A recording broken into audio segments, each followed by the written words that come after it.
Oh, they say it's a magical place. It's a magical place that they found. If I told you that New York had a great music scene, you wouldn't be surprised.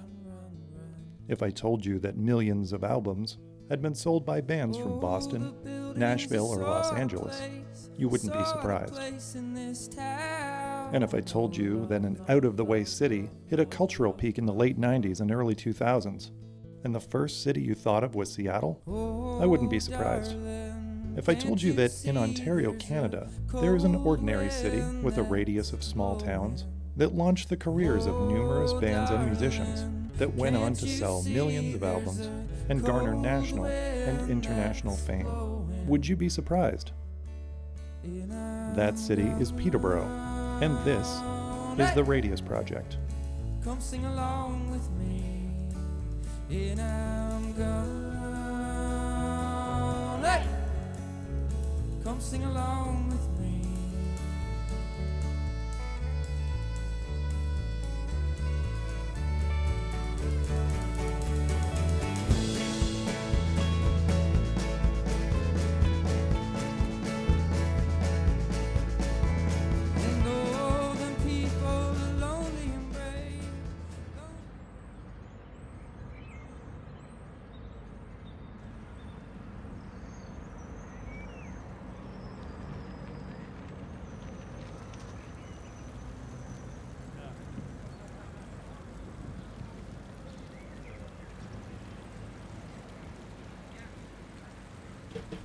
Peterborough sits in central Ontario. It's 90 minutes from Toronto, 3 hours from Ottawa. It's the electric city where Thomas Edison built General Electric, the hockey town that filled the NHL with players and coaches. It's the cottage country destination where Stompin' Tom got his name, where multi-platinum rock stars like Neil Young and Sebastian Bach spent their childhoods. It's where rock and roll legend Ronnie Hawkins moved to, and mentored 2 generations of great musicians like the band and the Weber brothers, while letting bands like Rush write and rehearse in the studio he built in his barn. Peterborough has been one of the greatest cities, towns, I guess you call it, in a town, in the world for me. But I want to tell you something, per capita, some of the greatest talent in Canada, which has the greatest talent in the world, in my opinion. They produce a lot of real good, big-time singers, players, poets, and musicians. Besides Neil Young. Everybody knows Neil Young, but there's a million more, folks. Music has always been a part of Peterborough's history, and to try to document all of the amazing musicians who grew up or moved here would be impossible because you just couldn't fit them all in. Instead, the Radius Project focuses on the late 90s and early 2000s, when the scene hit a peak and numerous local bands went on to national and international acclaim, and how they influenced the next generation of musicians. So, what is it about Peterborough?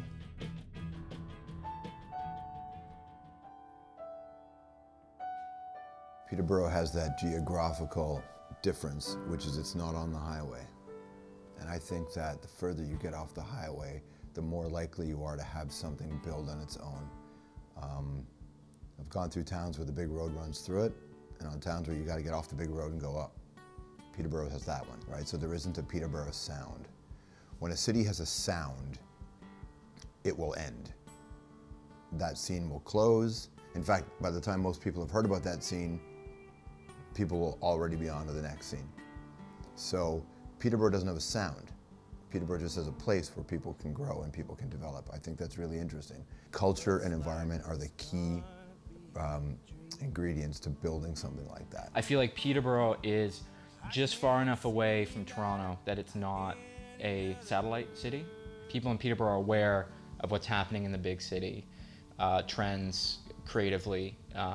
They're aware of that, but they don't let that define them and what they do. I think similar to the Seattle music scene, there's a lot of towns and cities that for whatever reason, usually due to some sort of perceived isolation from the rest of the flow of a certain community. Like Edmonton has a completely rocking music scene. Some of the best musicians from Canada all came from Edmonton. I don't exactly know why. I can imagine it's sort of a slightly similar thing to Seattle or Peterborough, that there's quite there's a disproportionate number of world-class musicians in Peterborough. And there very much still is. I think one of the best classical pianists in the world was from Peterborough, and she taught in Peterborough until she died. There's an opera hall in Peterborough above one of the stores that no one knows about. Gene Kelly's father was born in Peterborough. Gene Kelly, Singer in the Rain. I think the thing about the Peterborough music scene is that, you know, Peterborough as a city is far enough away from Toronto that it kind of has its own community. It's not like you know, it's not just a suburb of a bigger city. And I think with the two, you know, the college and the university, I think it's just, there's a lot of vibe there, and it's a vibrant town, and it's like culturally rich, and you know, and I think that breeds music a lot, you know, and a lot of great venues to play, and maybe it's a coincidence that it's just so, you know, rich with successful musicians, but I just think, you know, I think it's just the culture. I think there's enough open-mindedness in the city, and the arts are really kind of happening, and so it just kind of, you know, helps musicians and lots of venues to play. Winnipeg is really very similar to me in that respect. Completely different kinds of cities, of course, but when you are not next to the big one, this is what you can be. Definitely, I mean, I think in North Carolina you saw that happening a little bit. North Carolina, though, they had a sound, and then that sound went away. I don't know what the sound of Winnipeg is. I don't know what the sound of Halifax is. I know that people say, oh, it's on the East Coast, it is a fiddle. But most of the stuff I listen to from there has no fiddle, right? But I think Peterborough's different. I think also Peterborough is in the no fun province, right? This is Ontario. This is not, right, if you're from the East Coast, there's a culture of party and good times. If you're from the West Coast, there's this idea that you're connected to nature. If you're from Alberta or Saskatchewan, there's a roots feel. What is Ontario? Being from a small town, you can make as much noise as you want and, you know, do whatever. And I think that's a big part of it, coming from small towns, you know, being able to jam. Just the surrounding. Peterborough it's the right size. It's not so big that there's not a community feel there. And just outside of the city, it's so rural. And you're, you know, an hour and a half from Toronto. You never know it. It's a different world. And it's, I mean, for me, it was that slight bit of isolation surrounded by just absolute picturesque beauty, and those things combined that to make like some kind of inspiration come out of me. Well, we've traveled all over the place, and I think it's, you know, it's definitely comparable to many, like even like in Nashville or something, you know, like it's got a lot of potential, a lot of great artists, and it's funny, you know, you go all over the States, and then when you come home, you just kind of realize how cool it is. And Peterborough's got a great scene, and I think it's growing, and it's going to keep growing. There's also a great opportunity to fail. So you can experiment, like you can start a band and it be a noise band, for instance, or you can, you know, and nobody's going to think twice about whether that's impressive or not impressive. For me, Peterborough was kind of a no-holds-barred, anything goes, everything is allowed, everything is permitted.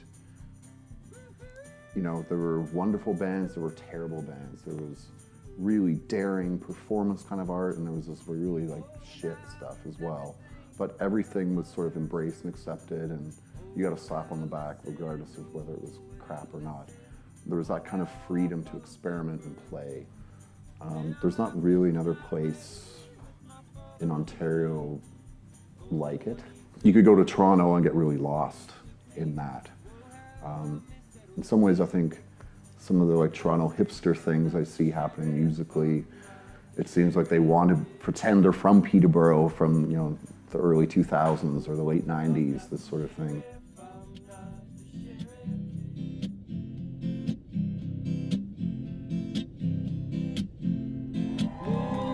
All right, well, thank you all so much for coming. His latest release, We Were Born to Glory, debuted in the top 25 charts in Canada and was recently nominated for Adult Alternative Album of the Year at the 2013 Juno Awards. His records have been released worldwide on Maple Music Recordings, Universal, and Rounder Europe, and he successfully toured in Canada, USA, Germany, France, the Netherlands, UK, Ireland, and Italy. Wood has also supported national tours with David Gray, Sarah Harmer, and Serena Ryder. Ladies and gentlemen, Peterborough's own Royal Wood. My name is Royal Wood. I grew up outside of Lakefield, Ontario, and I went to Lakefield High School. I started playing music when I was really young. Started by ear first, and then picked up other instruments. But by the time I went to high school, I joined the jazz band and then large ensemble and took music class and all that stuff. One of the first bands I ever saw that was a Canadian band was the Rio Statics of the Gordon Best, and that blew my mind. Oddly enough, I remember seeing David Wilcox here doing this festival and thinking, I want to do that one day. So it's pretty cool to be back today doing it. One of my first gigs ever was playing the Peterborough Arms like once a week. I think I'm a typical humble Canadian who doesn't brag about his country or his city that much, but I would say that I always refer to Peterborough as home.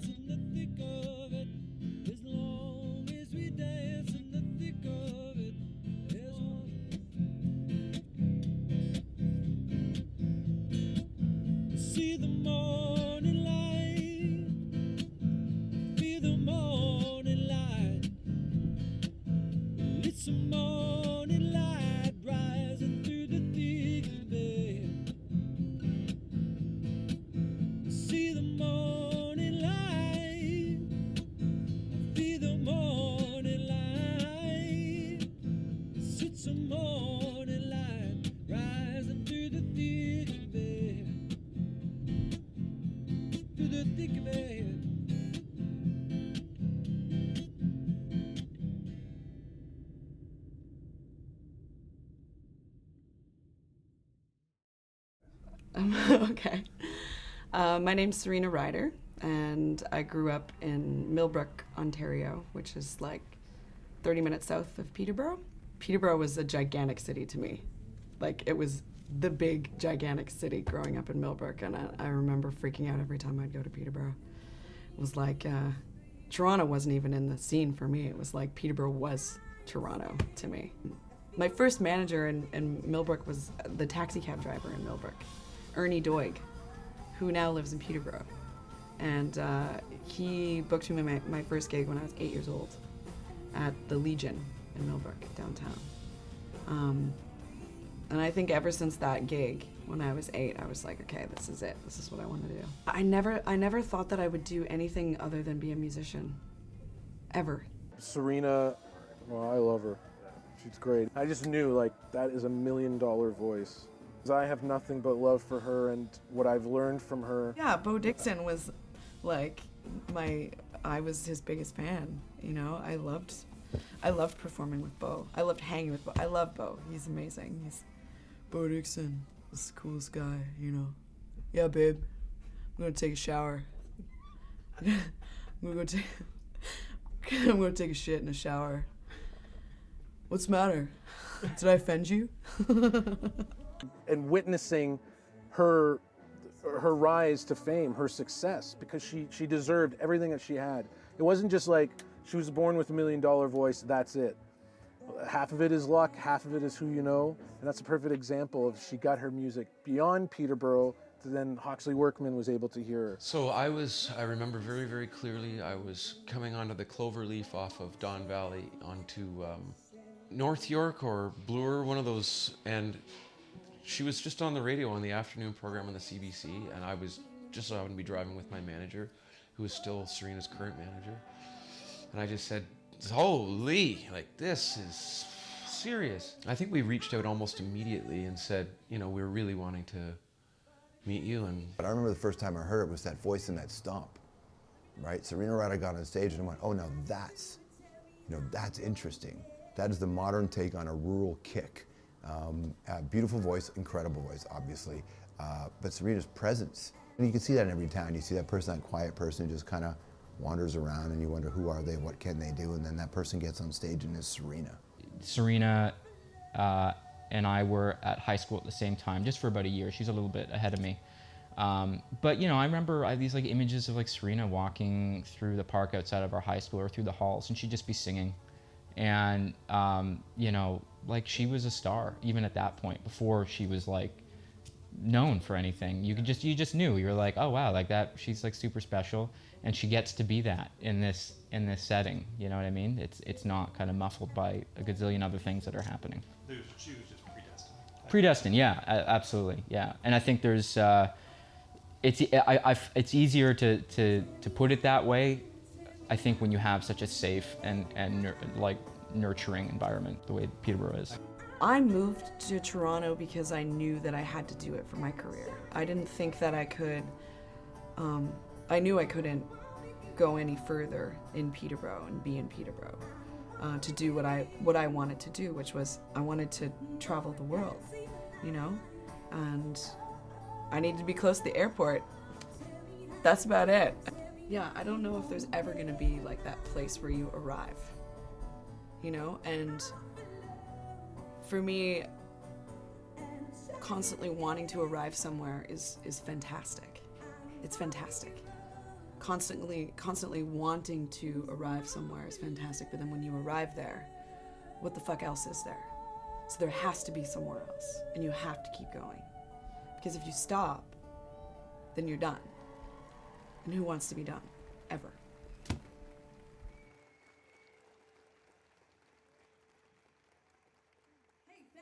I form half of a band called USS, also known as Ubiquitous Synergy Seeker.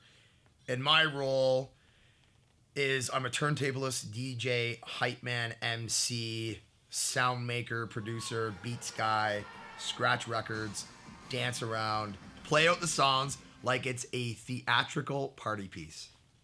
Throughout high school, I'd always been a DJ, MC type. Like, I just was always the guy spinning records and just trying to keep the party going for everybody else.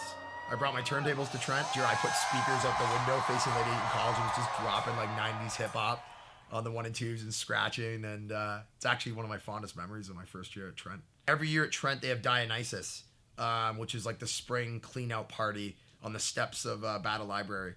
So I did that, and just the rush of like scratching in front of a few thousand people that were drinking beer, just like the adrenaline of being on that stage for that, you know, half an hour. I think it just transformed like my feeling about performing and being in front of people, because it became tangible all of a sudden. In the fall of 2004, when Ash and I now were starting to hang out on a regular basis in the lead up to forming our first band, which is the band we're in now. Last minute, he invited me out to see him play acoustically at the Spill in Peterborough, opening for a friend of ours band. He shows up wearing a lab coat. I believe he had his antennas on at the time. And I was in basically dress clothes with a trench coat. He's in a lab coat looking like this mad scientist. I look like I'm his business manager. And he starts playing, and I'm just like feeling the vibe. So I'm the lone dancer, two-step dancing in front of him in dress clothes. And I remember a group of people at the time who would go on to become good friends of ours were just like, they're like, we didn't know like who to watch, like him singing, performing, or you dancing. It was like party of two, opening band, everybody else is sitting down. That would have to be my fondest memory of the Spill, because it was like when it became possible that Ash and I could find a way to somehow join forces musically. So in the time since, we have gone on to release 4 albums. We've traveled to 10 countries. We've crisscrossed Canada probably 15 times. We now have 2 gold records. We've played Peterborough at least 14 times. So when we played at the historic Red Dog a few years ago, right off the bat when we came out, like the energy in the room was frenetic, almost to the point of anarchy. And like I could feel it, and I just wanted to keep feeding it. And as soon as we started out, probably into the second verse, I did a flip into the crowd. And when I flipped, I actually kicked the lighting with my foot, pulled it down right on the audience. So at one point, they're crowd surfing me around the room. People are dancing and headbanging. And they're also crowd surfing the light that I pulled down. So I'm crowd surfing, Light's crowd surfing, go back on stage. They're still crowd surfing the light. They pull it over to the side. And it was just like, only in Peterborough at the Red Dog could you pull this off. Afterwards, I apologized to the gentlemen that run the Red Dog. I said, guys, I'm sorry about the light. Like, we'll gladly pay for it to be fixed. And they're like, no, you won't. That's rock and roll. When we played Munich, it was the third show of the tour with Walk Off the Earth.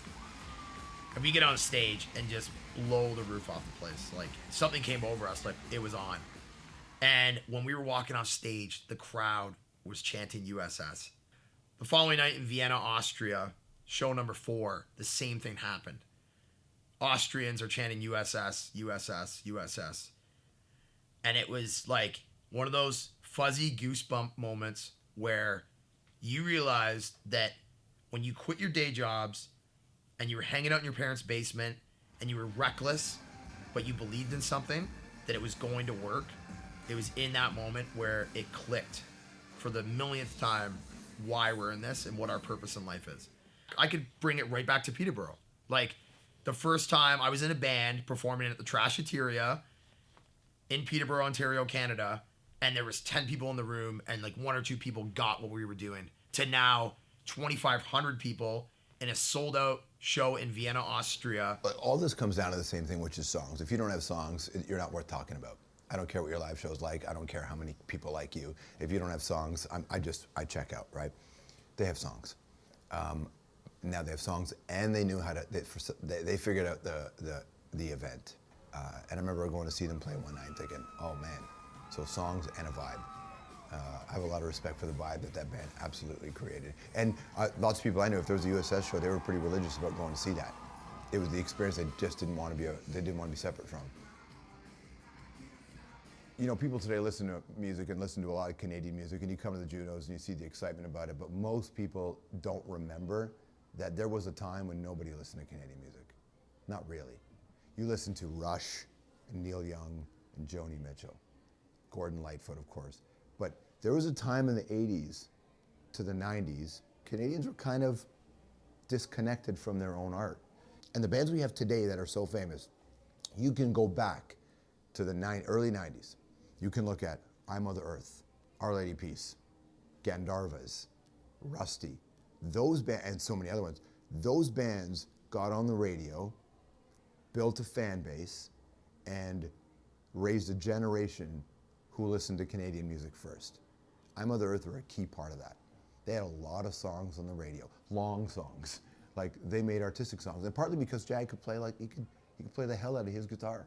He could play, he could write a great song, and of course, him and Christian, you know, the brother combination in the band were always a great dynamic. And the weirdness with Edwin, it was great with Edwin. Then Edwin leaves, and then Brian comes in. So there was a narrative with that band as well that extended just beyond the records.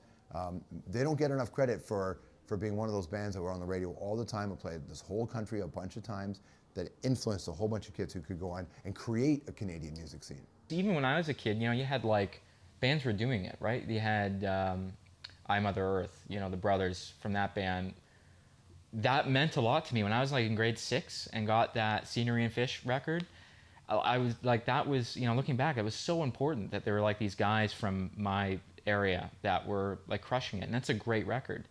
And then of course, you know, a few years later, 3 Days Grace, they were showing that, you know, our area had something valuable to present. 3 Days Grace are one of those bands that got tons of support from the mainstream, and should have, and deserved it.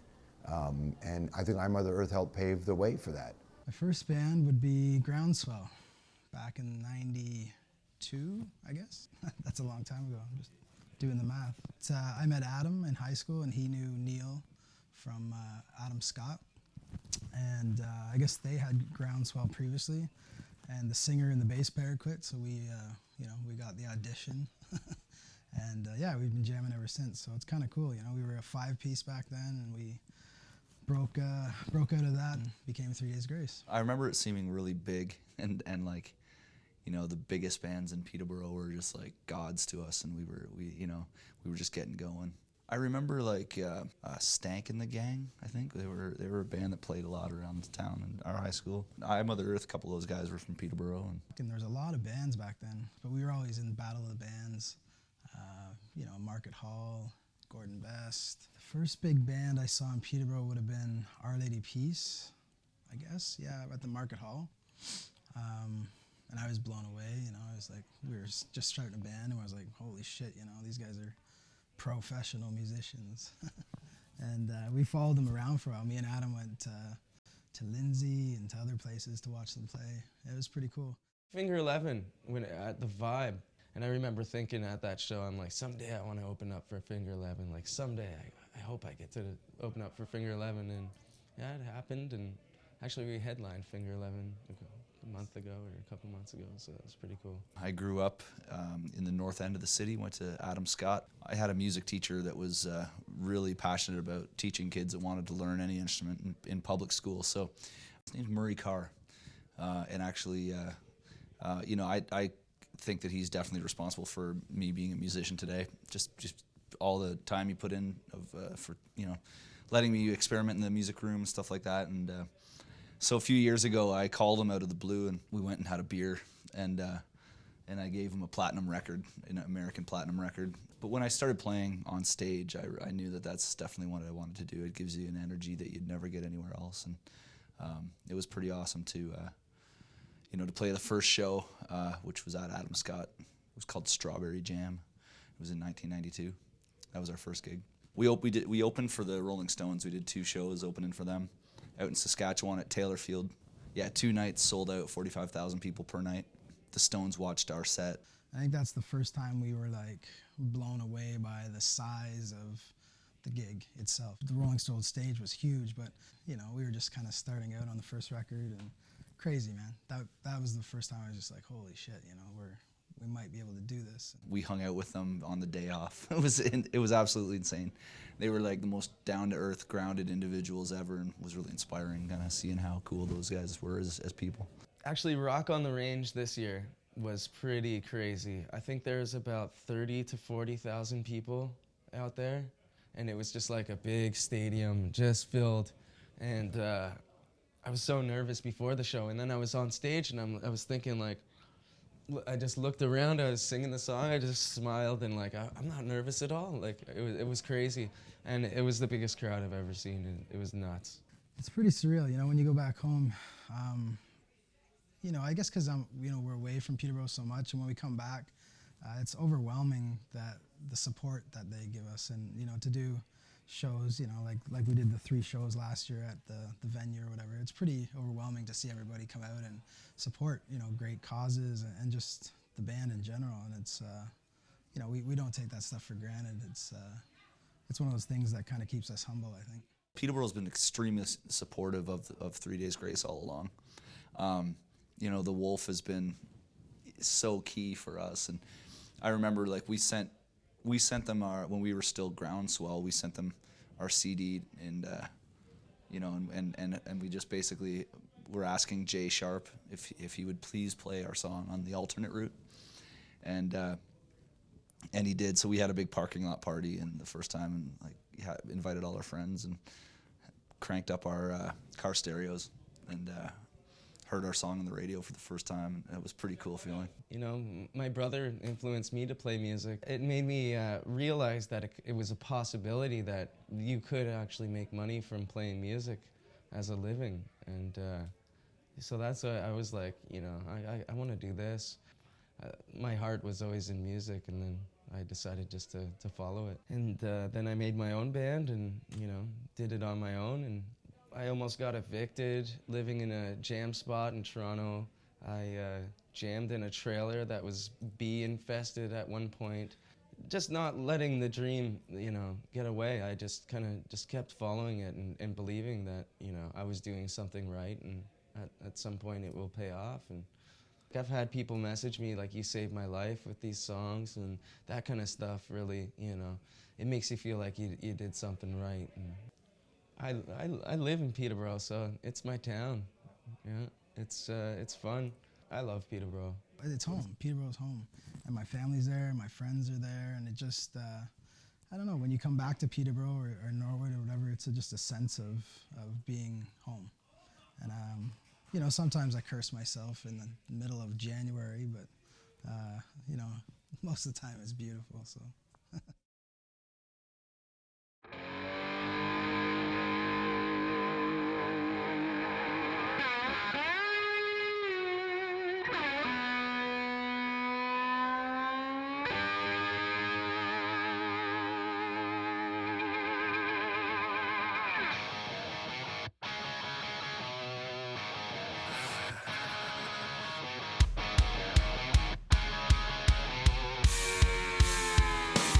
Because I was born this way, I got lightning running through my veins. Ain't nobody gonna stop this train.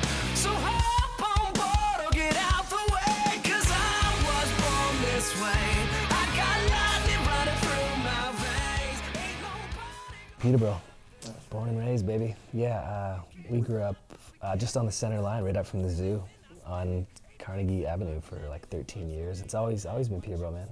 A stereotype of Peterborough was like, you know, if you didn't play hockey, you're probably playing music. You know, Yeah. It was kind of like one of those things. And in my family, it actually was exactly that. It was the stereotype kind of came true because my dad played you know, hockey all the way up to the OHL. My brothers were both super, you know, hockey 100%, you know, in it to win it right up until, you know, university and with scholarships and everything. And it never really grabbed me, whereas music from like, you know, 8 years old, man, just kind of, I remember singing on TV this Christmas special that was like a local production, and they asked me to sing on this thing. And I think they just wanted like a cute little kid, you know, and I just said yes and whatever. But it was I just, something about that time frame, I just kind of was like, man, just music kind of just grabbed me, man.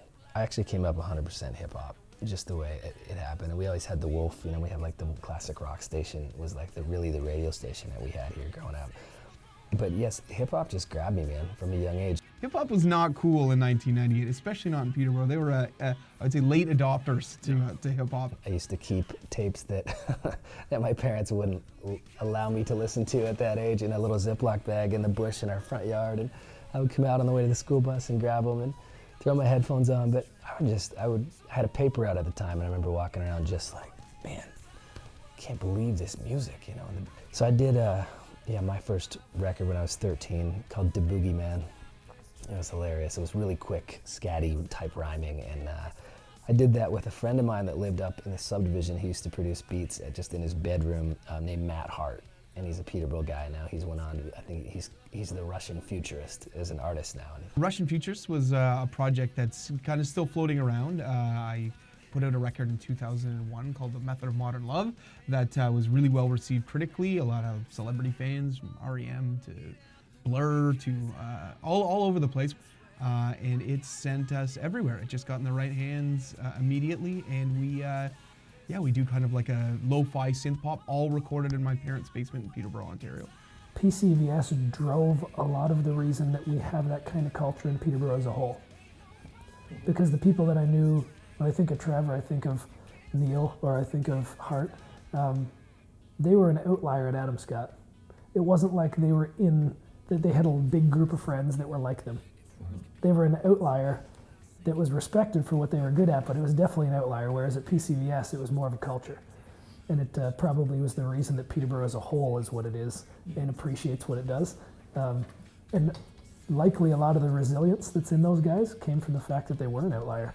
I mean, I've always thrived as being an outcast or an outsider. Even with Russian Futurist, it was, the whole point was to sound like nobody else and to prove myself. So that next year, when I was 17, I started 1,000 Foot Krutch. It was all DUI, like everything was just like, make tapes or CDs. You know, I would go to the mill or to the Shoppers Drug Mart every day and literally be filling out record label, you know, forms and padded envelopes and just paying for it with whatever I had. And I was mailing stuff constantly to labels and just really whoever I could. I mean, I didn't know where to send this stuff. So you see inside of records, you know, oh, there's the address, sweet, man. We played over 300 shows a year at that point in the U.S. It just like took off, and we ended up selling, I think, 85,000 records out of our van, And then we started getting calls from Atlantic and different record labels and people, and Just plant the seed and keep growing. And when that light shines in the morning, they'll still be waking up yawning. We'll be smiling like we expected, with sweet victory in one method.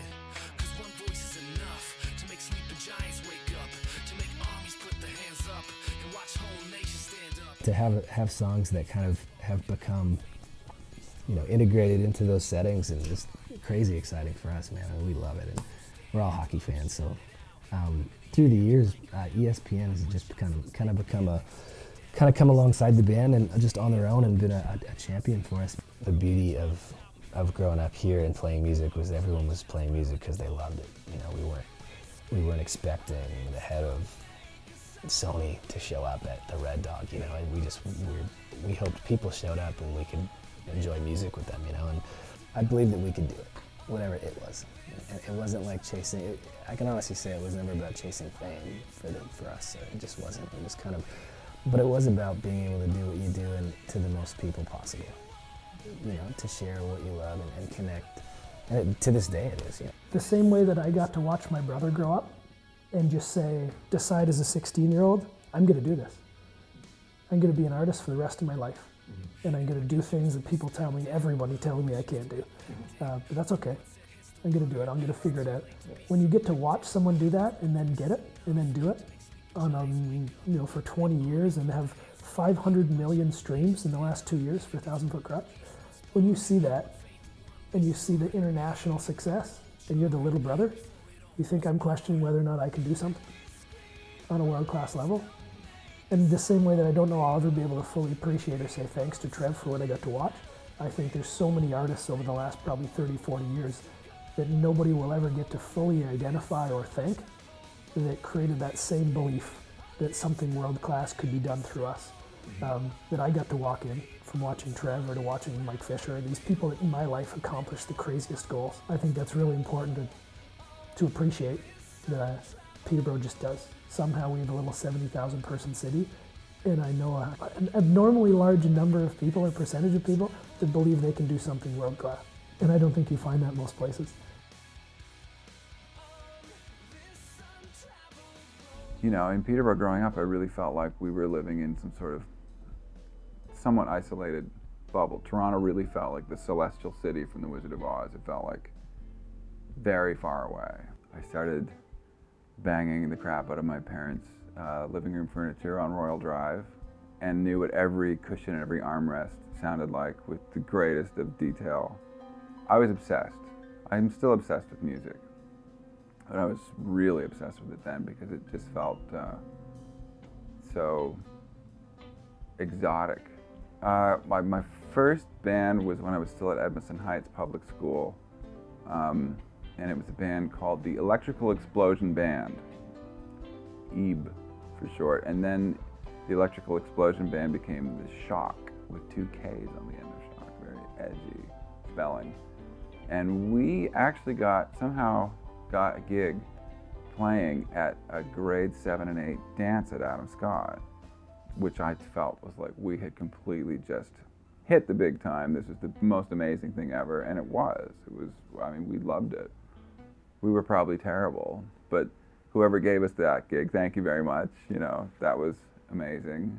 I was in so many different bands, like Black Sabbath cover bands to, 1980s versions of Peterborough punk bands to any jazz situation I could figure out, accompanying instrumentalists, Kiwanis Music Festival, just anyone that would have me. I saw the Kim Mitchell Band in the Miss Diana when I was 15, and it changed my life. The first rock concert I saw was at the Memorial Center, and it was April Wine. So here we are at the Red Dog, where I've played probably hundreds of times in many different bands. Some of my favorite musical experiences of my entire life were in this building. And the first time I ever saw Bobby Watson, the first time I ever saw him play, I was sitting like just 2 meters away from where I'm standing at a table by myself. John Crown had snuck me in. I was 15. I looked like an Acme-covered drinking straw with a bad David Bowie new wave haircut. And I saw Bobby playing, and I just freaked out. Like immediately recognized that we were all in the presence of a real master. You know, in my mind, Bobby Watson is as good a guitar player as Jeff Beck. He's not as well known as Jeff Beck, and that doesn't matter to me at all. I don't think it matters to him either, which I really, really admire. I always felt like I had to sort of springboard out and like go climb some faraway mountain. Actually, once I moved to Los Angeles, I was in a band, the Kim Mitchell band, out of Toronto, and he would always do a summer tour, and for 2 or 3 years I was still coming back and being a part of that band, which I would then use whatever money I made from doing that to stay in LA and just to see what happened. Just like trying to hang on. I'm a multiple Grammy-nominated record producer, songwriter, musician who has somehow sold 85 million records. I have a pretty psychotic range to the stuff that I've done, from people like Katy Perry, Adele. I have a song on Adele's 21 record. I've been in LA for more than half my life now, coming up on 25 years, and I still feel like a teenager from Peterborough. I remember the day I got the phone call. I was in Nashville, and my manager's like, "You're going to be going on a plane. You're going to hop on a plane. We're going to send you to London. You're going to record One Direction." And I mean, that record went on to sell 7 million copies, which is unheard of these days. I mean, especially with the state of the music business. My name's Tebe. I'm from Peterborough, Ontario. I'm Rob Wells. I'm from Peterborough, Ontario originally. I'm a songwriter and a music producer and having a lot of fun. So my family's still in Douro. I still go home every year for Christmas. You know, I don't think I've actually ever spent a Christmas away from Peterborough before. So it's home, yeah. Yeah, I'm a country music singer, songwriter, multi-genre songwriter. I've written songs for a bunch of different people, One Direction, Flo Rida, Sean Desmond, Cher, and some country stars as well. So yeah, I wear a bunch of different hats, you could say. Some of the musicians I've worked with: Backstreet Boys, Justin Bieber, Selena Gomez, Ariana Grande, Mika, Nick Lachey, Randy Bachman. You know, when you look at the people that have come out of such a small community, I mean, it's not so small anymore. I guess it's growing pretty fast, but you know, Serena, Ryder, and Sebastian Bach, Mike Fisher on the sports side of things, and Rob and Greg, and there's so many more. It's pretty incredible. To be honest, it was the local Peterborough musicians that heavily inspired me to start a band. The Burning Hell, the Silverhearts, the Spades. That's it, the Spades! It's going way back to the Moho days. Sometimes you gotta go back there. The history really of the band in a lot of ways resides for me in the Montreal House. Because I guess we started playing shows, it was probably 2003, 2004 when it really started to progress with Josh on bass, and we had the lineup. We were a three-piece. We were looking to play shows, and it was Carl again that was like, well, you should probably play at the Montreal House. We played every Friday, and we would walk across the parking lot over to Bud Monahan's and rent you know, a PA system, go back, set it up ourselves, run the sound ourselves, and we would bring a guest band from out of town every Friday. And the idea was, you know, we'll just start bringing bands in on Fridays with us. Maybe we'll be able to tour outside of the city at some point and hook up with that band again in Guelph or wherever and open for them. So we did that for I don't know how long, year and a half, 2 years. It was such a weird and interesting time because they have sort of band rooms upstairs, and we'd be up there. And it got to the point later where sometimes while the opening band was on, if we were down there, it was just, there was nowhere to go because people were just like, when are you going on? Like, and you know, and it got later and later, of course, right? It was like, we're going on. So we would hang out upstairs, and after about a year of doing it, I remember it sort of being rainy and a shitty night, and I was like, yeah, people aren't gonna be sort of coming out, you know? and you could walk out on the roof up there. And I walked out on the roof, and there was a line up that went around the building and then out to Elmer Street. And I was like, this is wild. Like, that felt like just amazing to me at that time for some reason, you know? Like, we weren't touring much outside of the city, but it was like we had built this Friday night thing into something that was ours, and we could invite the bands we wanted, and, you know, we could mess around with the sound, and yeah, it was fun. I'm not entirely sure. We just sort of had that drive of want to experience going and playing other places. We didn't want to do covers at all. And so we were always looking for venues outside of town where we could go and do our thing. I guess it's like leaving the nest a bit when you leave Peterborough, because, you know, we did so much playing here. But that whole scene of the moho, the word of that actually sort of traveled. So it'd be funny because you'd be playing in places out west or out east, and if you mentioned Peterborough, they'd be like, oh, Peterborough, love that music at the Montreal House. I love the music scene there. And so you'd be running into people all over the country talking about basically that venue. Well, the other thing with my band's history is I think somewhere early on it was established that we were a three-piece. Like, it was a very us against the world sort of thing, right? Yeah. For lack of another way of putting it. But we did have that thing where it was like, this is what we do, this is the band sort of thing.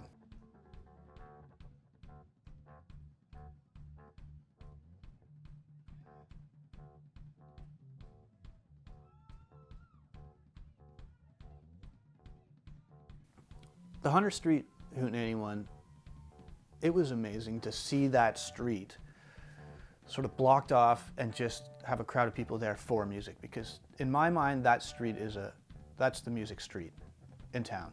And I lived above the Night Kitchen for a long time. So I had a window to that street. I saw many crazy things happen there. To look from that stage and see the whole street blocked off, I was like, this is amazing. Yeah, it's sort of it feels really nice to have come from focusing all this energy on this band. And you become pretty insular. It becomes like, you know, that becomes your working unit for music. And in a lot of ways, it felt eventually like I wasn't spending a lot of time around other musicians even in this town. And there's a beautiful thing that seems to happen when you get a bit older and you realize that this one thing doesn't have to be everything for my life. And that's sort of what's happened with me, where all of a sudden it was like, I want to go back to recording a bit more. And I've gotten the chance to work with a lot more musicians locally since I made that decision.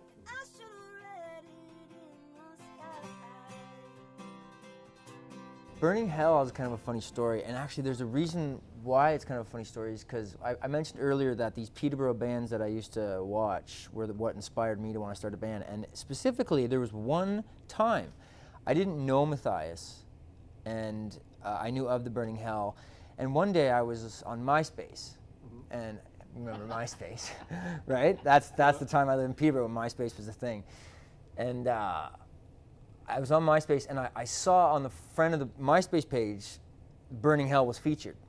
So I was like, whoa, I can't believe Burning Hell's featured on MySpace. So I was down at a bar in Peterborough, and I saw Matthias, and I was like, dude, your band's featured on MySpace. And he's like, what? And I'm like, yeah, I swear I saw it this morning. He's like, whoa, that's awesome.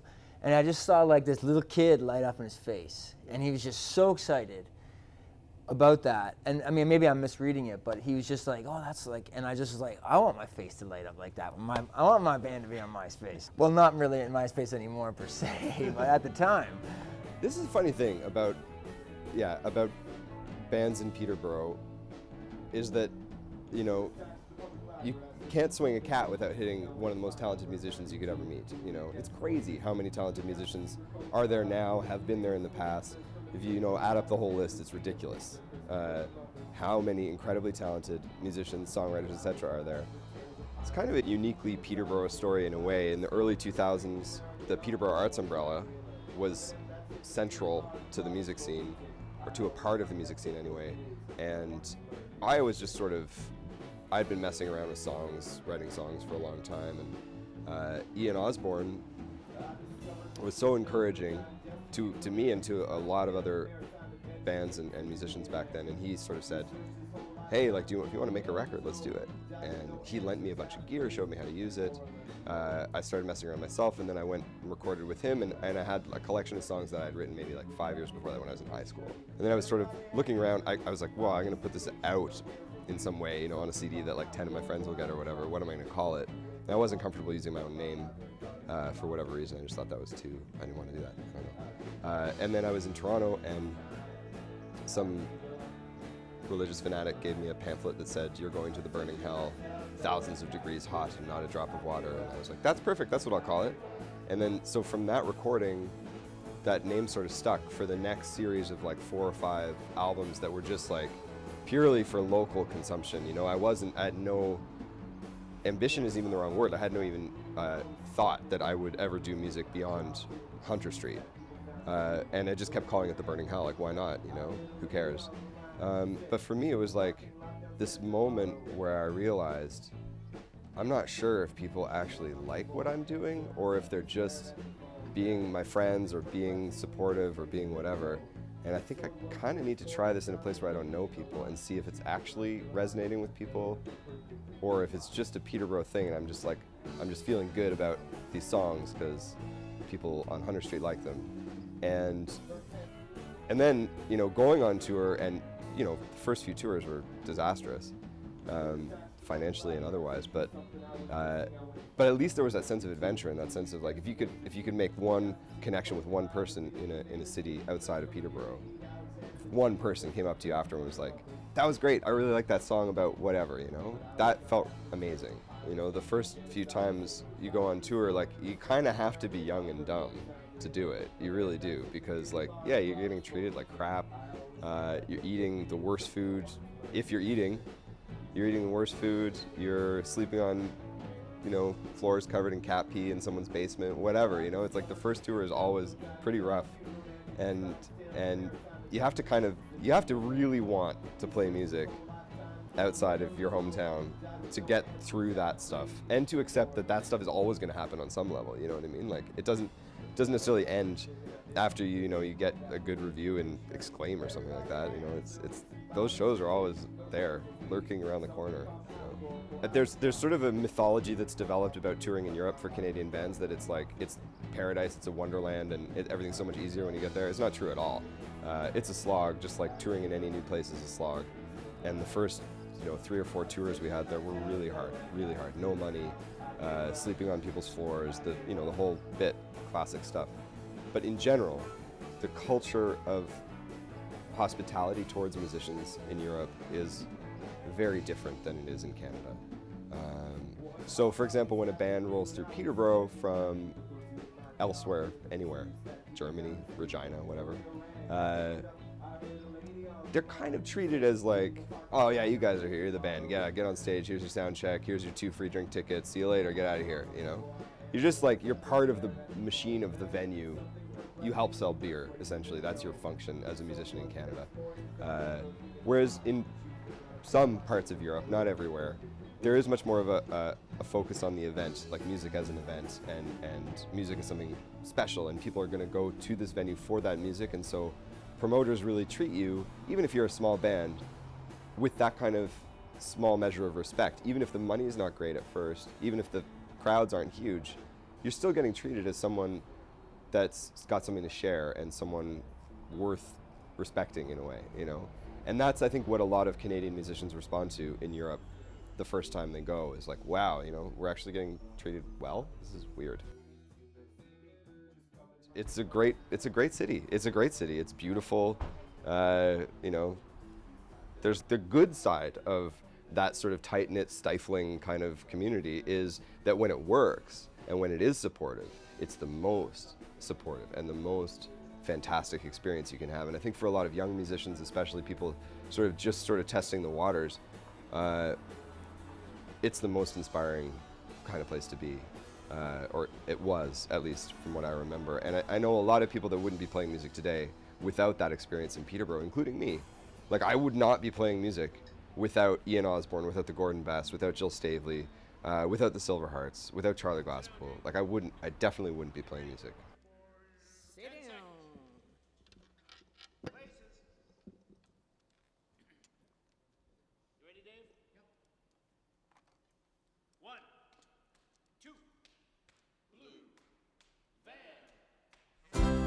What are the Silverhearts?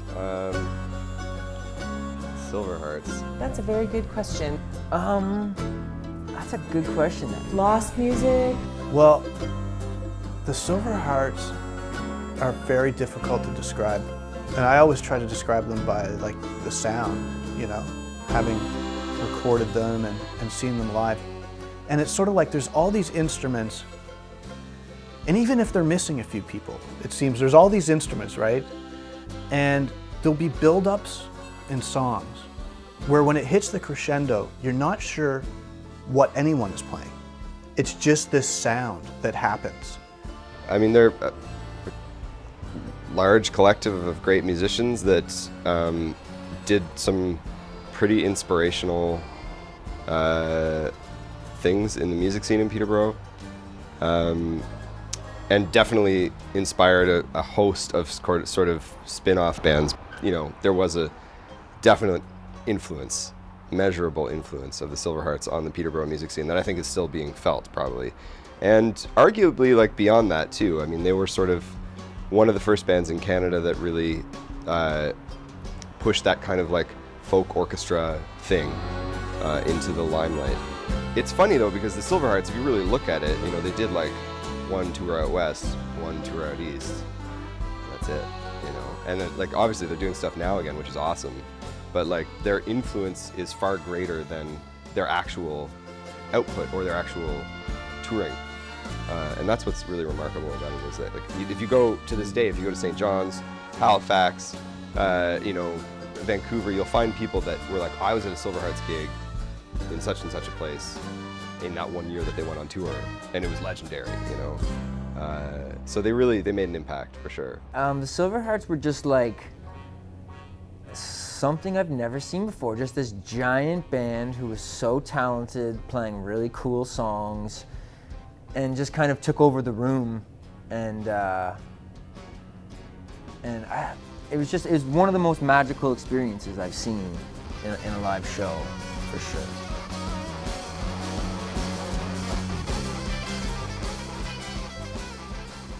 The Silverhearts totally changed my life. They were one of the most magical bands.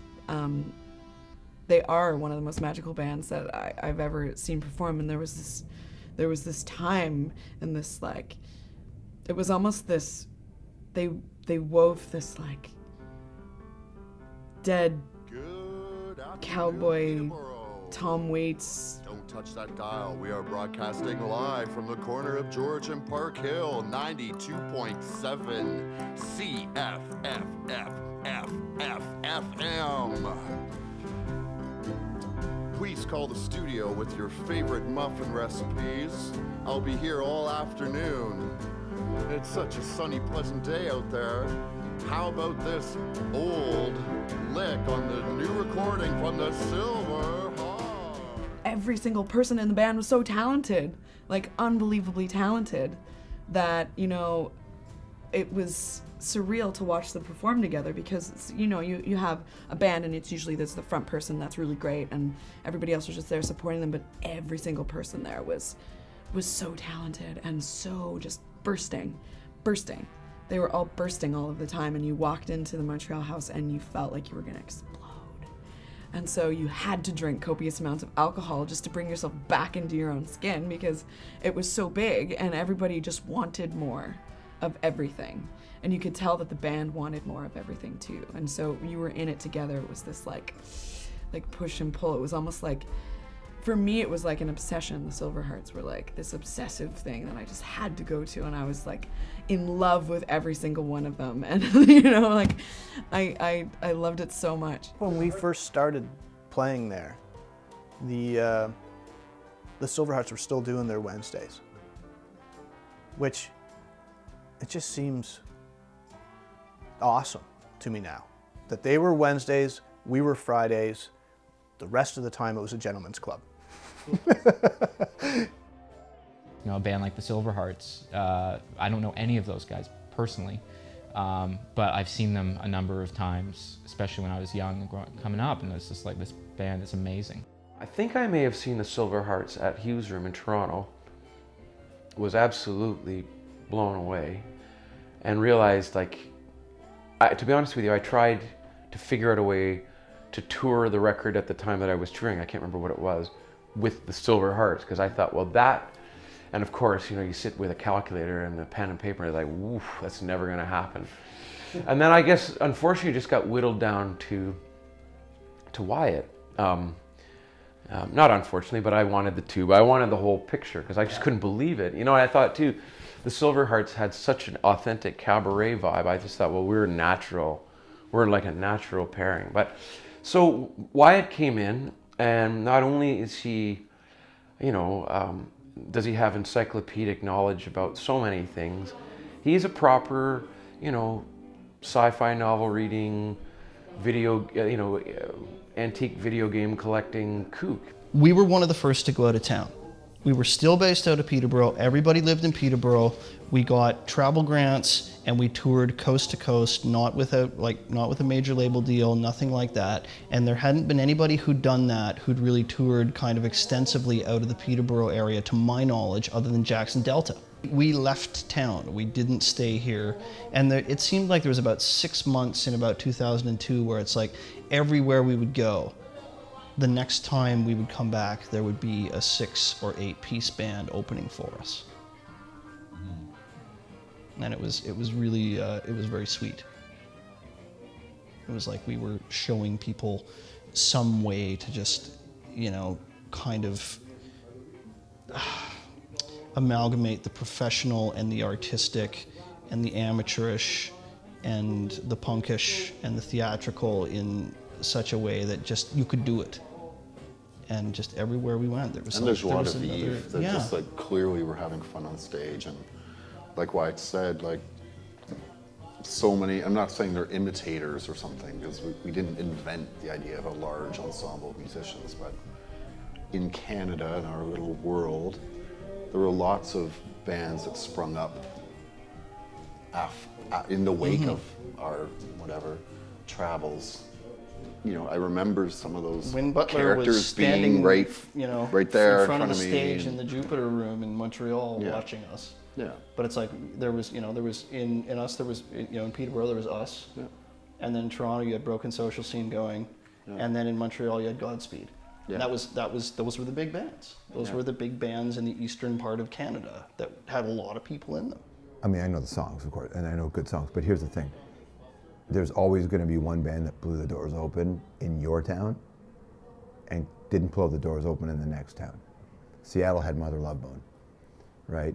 And there's one band that makes everybody else think, hey, I can do this too. And I think that's the legacy of them in that part of Ontario for sure. I mean, people know who they are, but it's I think that's what's key. And they're not that long ago. You know, it's just you just need somebody to be the tip of the diamond, the tip of the spear, right?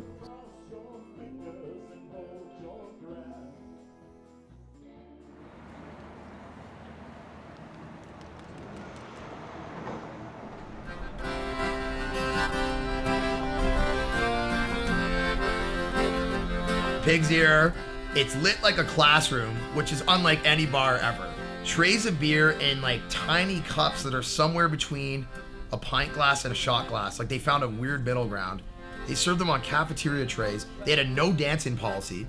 So if you danced, they'd kick you out. All the bouncers were Trent rugby players. These giant guys. They had one jukebox, which people were always fighting over who was gonna get the next tune. And then they had their most legendary night was trivia night. I went to the Pig's Ear and played. And recently went and played there for the first time since they built an actual stage, and was reminiscing of the last time I went there, you played in front of the washrooms over at the side. Now there's a stage, an official stage that you can play on, but the rest of the place is exactly as I remember it.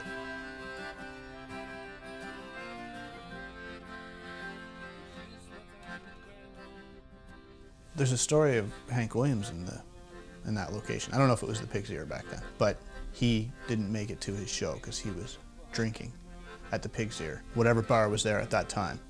He never made it to his show, and I think they ran him out of town. I would go downtown all the time with my friends because PCVS was like right downtown, and we'd go to the Only Cafe for, you know, and that's the hub of like everything for me, and the hub of I think everything for a lot of people was the Only Cafe in Peterborough.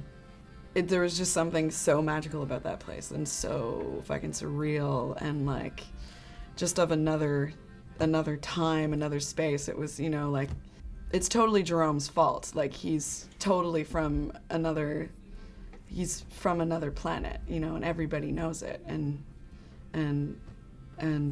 he created this magical little escape for artists and alcoholics and coffeeholics and chain-smoking, poetry reading, life-hating, life-loving people, you know? Like there's like kind of every type of person there. In the Only Cafe, another place where I did a lot of writing, I can go back on my first record and trace individual lyrics to pictures that are still up on those walls. Because you'd sit in there and write, and if you were ever feeling stifled creatively, you could just peruse the walls, right? Like just glance around and see something, be like, there's something there, and write a lyric about that. So I can actually go in there in certain songs, I can trace connect the dots from photo to photo to which lyrics, you know?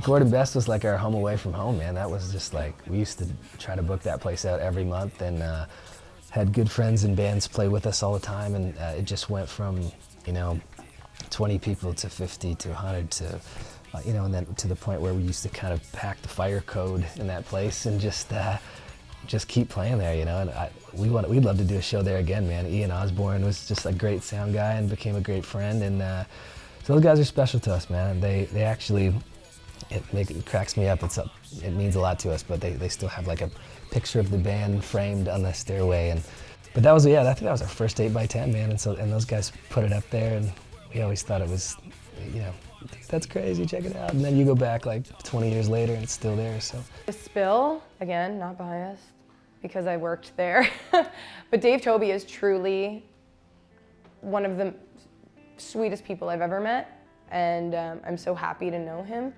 He really gives a shit about the music community here. He gives everything to that place and wants to see young bands coming up. He supports the music scene like nobody else in town does. Yeah, one of the crazier shows of my life, I think, was at the Spill. The Jolly Hangman too, like that was, I still have a piece of the door frame of the Jolly Hangman. That was very special to me. The Trashateria was the quintessential do-it-yourself rock and roll bar. John Hall, I have to give him credit for hopefully hundreds of musicians or artists or anybody that's come out of Peterborough, whether you live there, you're from there, or you went to university or college there. He's like the one guy that his love of rock and roll is so deep that he would give anybody a chance to rock his bar. Our band USS, John Hall was the first guy to say, hey, if you guys want to come up to Peterborough, you know, a month from now on a Friday, you could open for this band or this band, I'd love to have you guys. And for like our new project, USS, it was like a whole new layer of confidence, knowing that we could leave town and go and start somewhere else in front of a whole new audience and just see how it felt. And thanks to John, we got to experience that outside of Toronto. The legendary Red Dog Tavern was one that, you know, we would play all the time when we're passing through, you know, get a good percentage of the bar, get treated really well. And, you know, I remember the backdrop on the stage, it was like this rodeo, like these cowboys were like on their horses and chasing Indians and stuff. You walk in, it's like, wow, this is a tavern, you know, like. It looks nothing like I remembered. It used to look like this weird David Lynch cafeteria. You know, it really was like a David Lynch cafeteria. But I liked that. I liked that it was so quizzically not cool, you know, it was weird, that's what was cool about it. Historic Red Dog. I mean, the Red Dog during university days, it was the one place in Peterborough you could go to, and you could see these like legendary blues guys. You could go and see like these guys from like Tennessee who were just like rocking out, like the Weber brothers when they were in their early 20s, or just playing there on a Wednesday. But the Weber brothers, you know, Sam and them, and they're really getting good. And now they've got a little band together. I'm gonna, if I can ever play again, I don't know that I can, but if I can, I'm gonna use them for most of the band. Much like the Trash, like it just oozes rock and roll. Like it's the type of place that, you know, you could like rub elbows with a guy like Sebastian Bach if he was in town, you know, just because it's not just historic, it's legendary, you know, and I know that that's been in their name for years, and so it should be. I mean, like the band, like my band, we've played there probably 7 times. The Momo. Kind of insane owner at the time. It was an old boys bar. It was kind of the last of the old boy hotels. Like they didn't even have a women's bathroom when we started. But I think you have the example of the Silver Hearts right in even us playing at the Moho. It's like old Peterborough just kind of running headlong into new Peterborough. Montreal House, oh geez. Didn't even get into that, right? Like Peterborough, how many bands I go to Montreal House and see out of town bands coming through? You know, I remember seeing Elliot Brood there for the first time. I was like, oh my God, I've got to start a band now. I just saw Elliot Brood.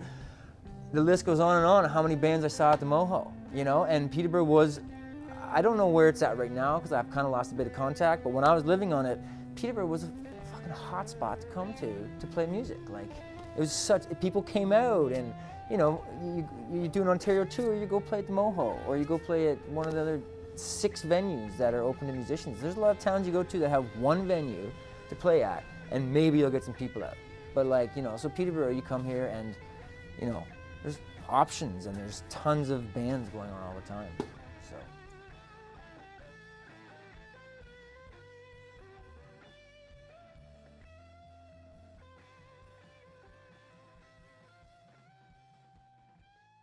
All gone. Toronto, same thing. I think you have to have venues and you have to have good bookers. I think you need promoters, man. I think promoters are key to this. People take chances, book an artist a bunch of times. If you don't give kids a space to play, if you don't give adults a space to play, you will never, ever have that kind of breeding ground that you have. Or you just need a historical culture of playing in homes. You know, you need to have that feeling. I think you'll always find people in basements and back rooms and bedrooms in Peterborough writing and creating music, and always excited to see what's coming up out of this area. You know, there's been a lot of cool stuff. That was, you know, the art scene that was there and what was going on. I felt really privileged to be there at that time as a part of it. And I know, you know, the people that had been there before, there was this magical time that they had spent there too in the years that they had lived there. And, you know, like people like, oh, well, 10 years ago, it was like, back in my day, it was, you know, like this. And it's like, and now there's a whole new day that's going on there that's like, you know, we were just talking about that, where there's a whole new scene and there's magic that's there. Oh, they say it's a magical place. It's a magical place that they found.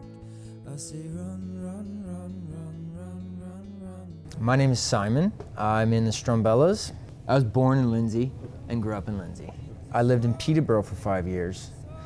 I went to university here, and so Peterborough kind of became my second home, and I became really, really attached to it.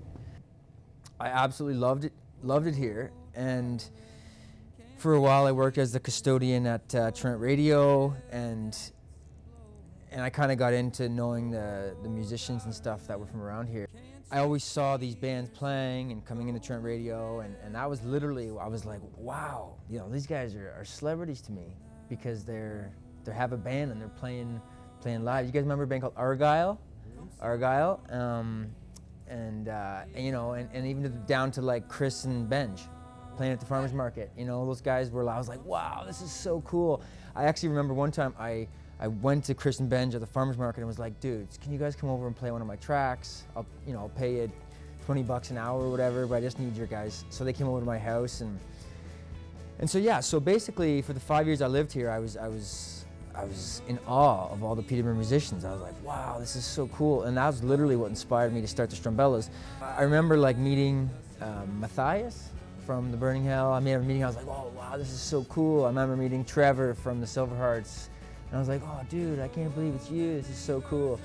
And, but one thing about, in connection to like the Strumbellas in Peterborough is that all the songs that we wrote, or that I wrote for the first album and EP and half a second album was in Peterborough.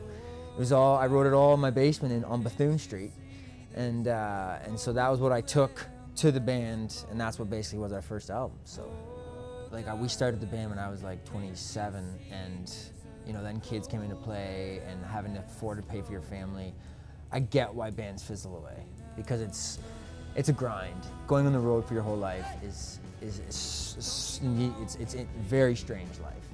And if you just literally have to say, my whole life is on hold for the next 10 years until I get successful. That's it. That's what our theory was. You have to quit your job.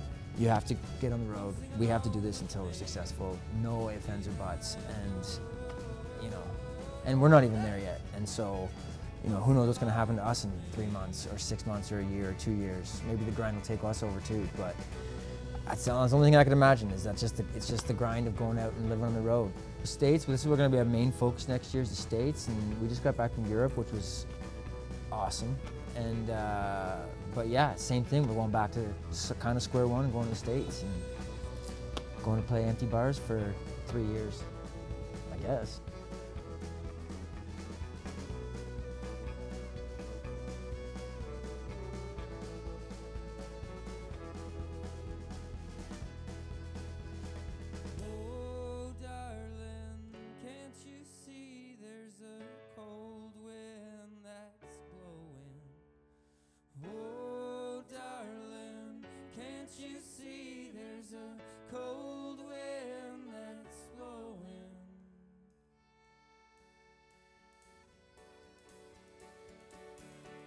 You know what the thing with Strumbellas are? Strumbellas didn't come at it easily. It's not overnight, right? That's the thing about this band. So by the time they got to the States and really pushed it, they had played a lot of shows and they knew who they were.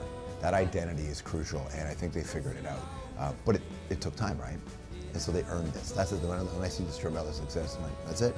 That's earned success. That is straight up shoe leather hard work.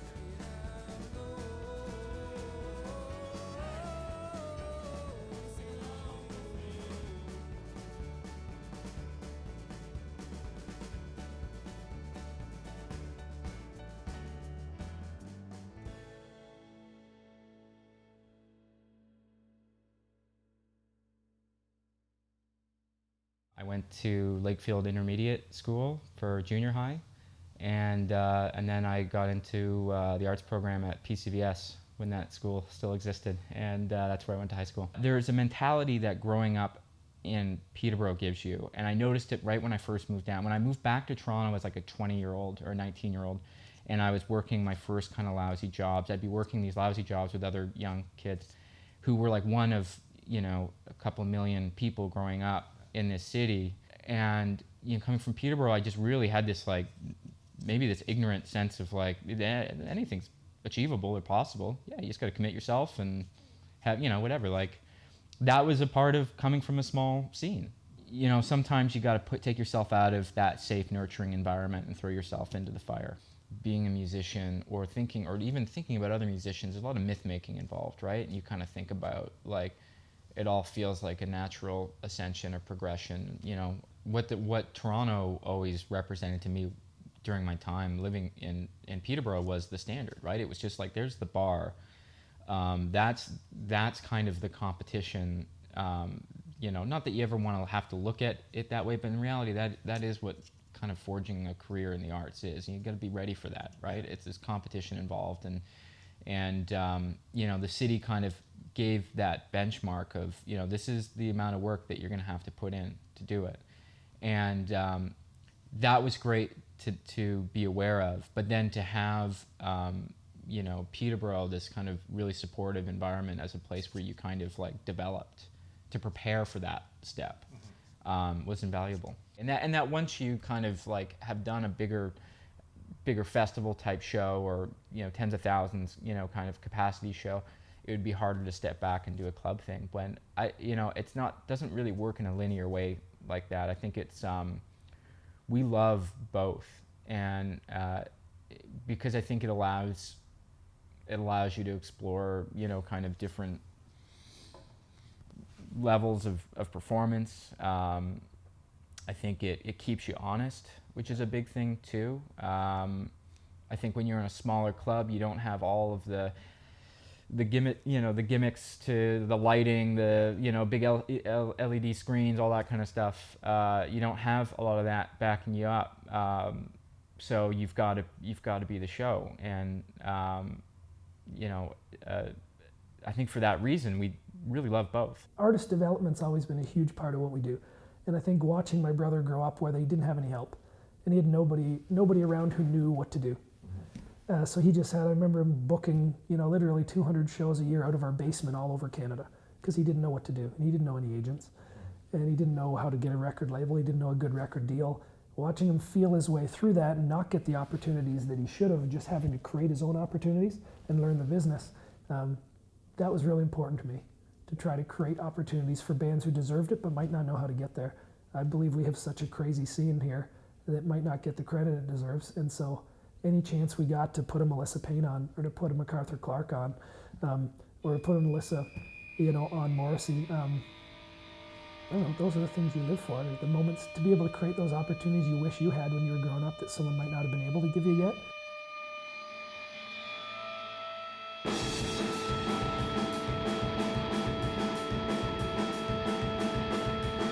It was pretty awesome.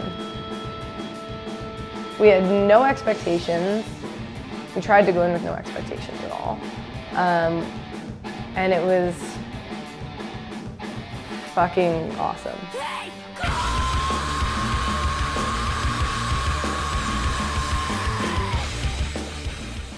A lot of the first faces we saw were friends from home, standing right up front wearing our shirts. They were familiar faces that support us here. That was fucking a huge comfort. That was amazing. But then if, you're just pure adrenaline at that point, you're just doing what you do, and you start seeing people come in and filling up this space, and you don't know any of them, and they're from where the fuck ever, and then they want you to sign things, and you're like, but I'm just from Peterborough. Really? A lot of the great things that I am really proud of having happened to our band up to this point, they have been either a direct result of being a part of Peterborough, or they've been initiated by relationships that were formed here. And that is a huge testament to the community here. We played Way Home, that was through connections to Peterborough directly. Locally, right now, I would say that good friends of ours are certainly McComackey. They've been good friends of ours from the beginning, from before we were a band, but throughout the history of our band. We've played a lot of shows with them, and we've made really good friendships through the shows we've played together. I also really look to Carl from Garbage Face, well, the Garbage Face. I don't know why I'm calling him the Garbage Face. Garbage Face. Carl, he has a really amazing perspective on how to create art in a very honest and innovative way. He manages to be completely DIY, but really branches out into different communities and taps into them very honestly, and is such a huge support of the entire scene. I couldn't say enough good things about him. The Lonely Parade, I really think they're amazing women and people. I think that they're doing something that's artistic and genuine for them, and they're doing it in a way that isn't what everyone else is doing. It's what they want to do. And they're so fucking talented. They're so talented. They really are. and just really good people.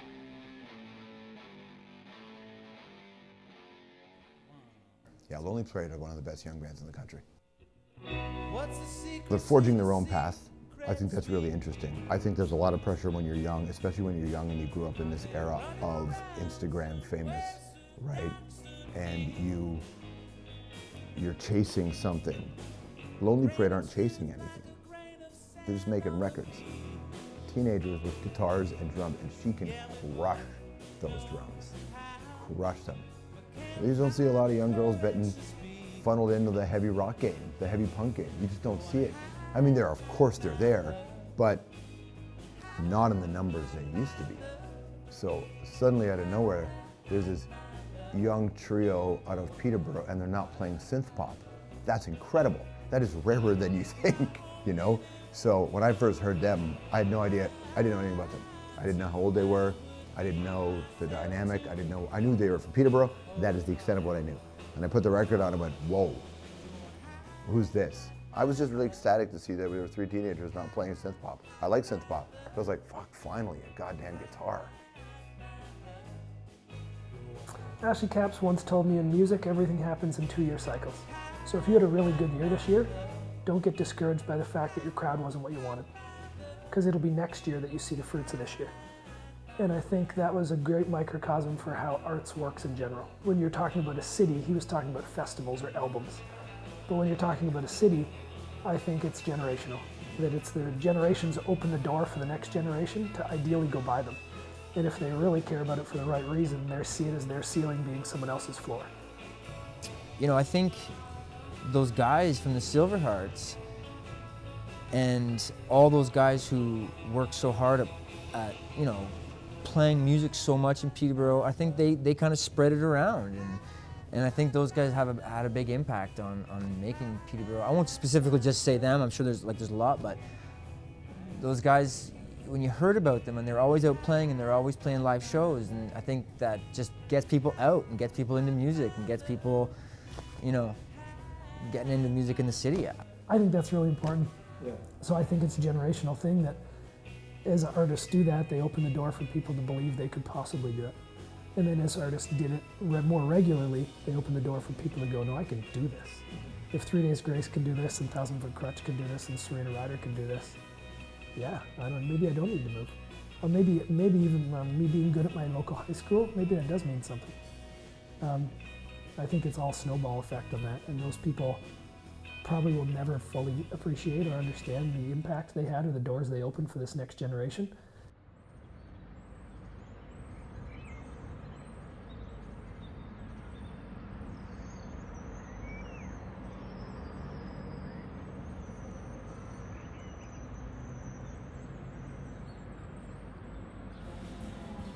So think about this, Serena Ryder, her sound, Ron Hawkins, his sound. Think about Royal Wood, think about Lonely Parade, and then think about 3 Days Grace. They're all very different sounding bands with very different career paths. And they all come from the same place.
I tell them it's my second home.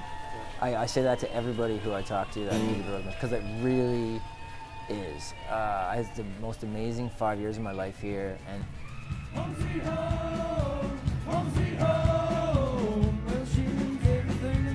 like I said earlier, it introduced me to so many. It introduced me to a city that's full of musical culture, and Peterborough is known for that across Canada. Like when we go around Canada and talk, and I talk about my Peterborough connection, they say, "Oh yeah, Peterborough, that's a really good town for music." I say, "Yeah, it's an exceptional town for music, for the size of it." Oh, Peterborough, I'll tell you what, I've seen a lot of things come and go here, but there has been a lot of music for a town that small.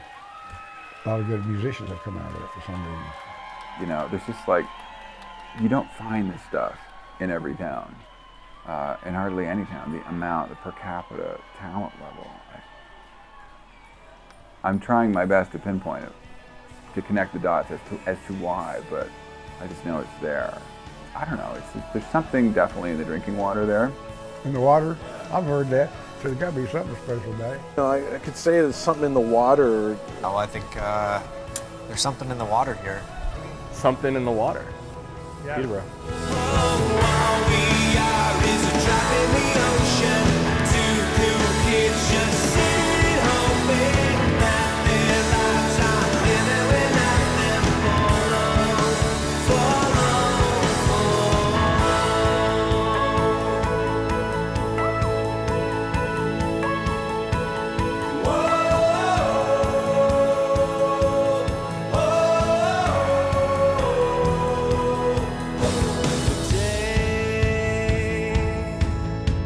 Stop.